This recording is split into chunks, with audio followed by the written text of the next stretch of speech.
Derrière cette proposition de loi, c'est la vie de centaines de milliers d'agriculteurs. Il y a aujourd'hui un tracas juridique, à savoir une pression psychologique en lien à des litiges qui se multiplient en milieu agricole. Recevoir des recommandés le vendredi soir pour aller le chercher le lundi matin, des mises en demeure au motif que le voisin soutient qu'il y a des nuisances en lien avec une exploitation, c'est une anxiété, c'est un trouble psychologique dont nos agriculteurs n'ont pas besoin. À partir de lundi, une proposition de loi visant à protéger les agriculteurs d'éventuels recours contre les nuisances inhérentes au monde rural va être débattue à l'Assemblée nationale. S'agit-il de légiférer sur le champ du coq ? Ne réduisons pas cette proposition de loi à la défense du coq sur son tas de fumier. Il ne s'agit pas de protéger une image d'Épinal, il ne s'agit pas de mettre la campagne sous cloche, il ne s'agit pas de protéger une campagne aseptisée, il s'agit surtout et avant tout de protéger et encourager les activités agricoles dans nos campagnes. Sur le contenu, elle vise à protéger les activités qui préexistent à l'arrivée de plaignants.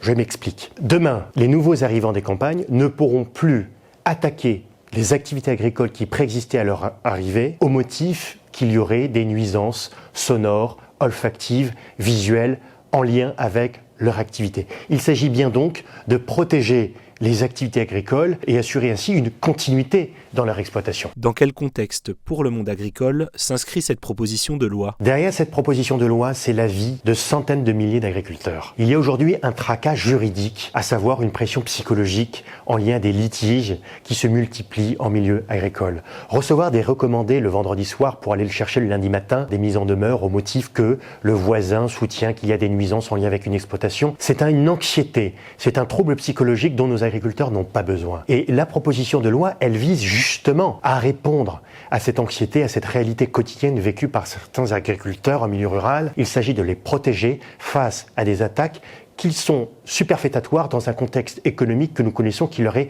difficile. Au-delà des bruits et odeurs inhérents aux activités agricoles, les agriculteurs peuvent se rendre coupables d'abus et de nuisances condamnables. Est-ce que cette loi ne les place pas au-dessus des règles ? Cette proposition de loi n'interdit pas les recours. Cette proposition de loi ne fait que limiter la possibilité d'un droit au recours. La deuxième chose, c'est que quand vous lisez l'exposé des motifs, c'est-à-dire le préambule qui accompagne la proposition de loi, il s'agit tout simplement de retrouver un équilibre dans nos campagnes. Et quand vous regardez la presse, l'affaire des vaches bretonnes à Nainville, et que vous lisez que des voisins s'opposent ou se sont opposés à un élevage bio parce qu'il y aurait des nuisances sonores olfactives accentuées par l'humidité de l'air et la rose des vents. C'était dans leurs écritures. On se rend compte qu'il faut rappeler les règles du jeu. Quand vous lisez dans la presse qu'un éleveur dans l'Oise a été condamné à plus de 110 000 € de dommages et intérêts en raison, je cite, soi-disant, d'un nombre de mouches en grand nombre et du bruit infernal d'un bruit de métal dans la stabulation. On se dit que là encore, il faut rappeler que la campagne est aussi un lieu de travail, un espace de travail. La proposition de loi, bien au contraire, elle trouve un équilibre entre ce droit au recours et puis en même temps cette protection dont nos agriculteurs ont besoin